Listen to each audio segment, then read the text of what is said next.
Antoine est exploitant agricole en céréales. Il trouve son métier intéressant. Il trouve son métier pas facile tous les jours dans la conjoncture actuelle. Il n'a surtout pas le temps de se compliquer la vie. Aujourd'hui, Antoine est perplexe. Il sort d'une réunion avec Jean, son conseiller technico-commercial. Jean lui a parlé d'un produit qui permettrait aux cultures de mieux absorber l'azote, le balsamo. C'est sûr que ça peut l'intéresser, mais les protocoles compliqués et les poudres miracles, très peu pour lui, il a déjà donné. Effectivement, Antoine entend une petite voix dans sa tête. Antoine, tu ne vas pas te laisser compliquer la vie par ton fournisseur. C'est pas lui qui cultive. S'il y avait quelque chose à faire pour améliorer le rendement de ta parcelle et la qualité de ton grain, ça fait longtemps que ça se saurait. Mais une autre petite voix intervient. Eh bien justement, Antoine, ça ne se sait pas encore beaucoup et pour cause. Le balsamo est issu d'un brevet français développé en marge des grands groupes industriels. Le produit n'existe que depuis quelques années et son agence de communication s'appelle le bouche à oreille. Mais la première petite voix revient à la charge. Ah ben voilà, un professeur Tournesol croit trouver un produit pour faire plus de blé et il faudrait le croire.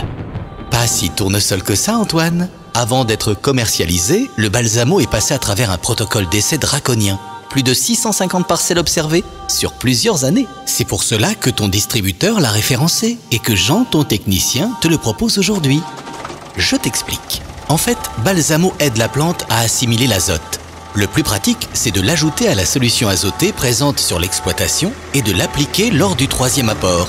Comme ça, tu n'as même pas besoin de faire un passage supplémentaire. En plus, tu pourras obtenir d'aussi bons résultats tout en baissant ta quantité d'apport en azote. Tu peux aussi l'utiliser en quatrième apport, en post-épiaison, si tu cibles les protéines. Si on s'approche un peu, voilà ce que ça donne. Balsamo aide la plante à assimiler l'azote déposé sur la feuille. Balsamo aide la plante à transformer cet azote en glutamine qui va être acheminé vers le grain et donner des protéines.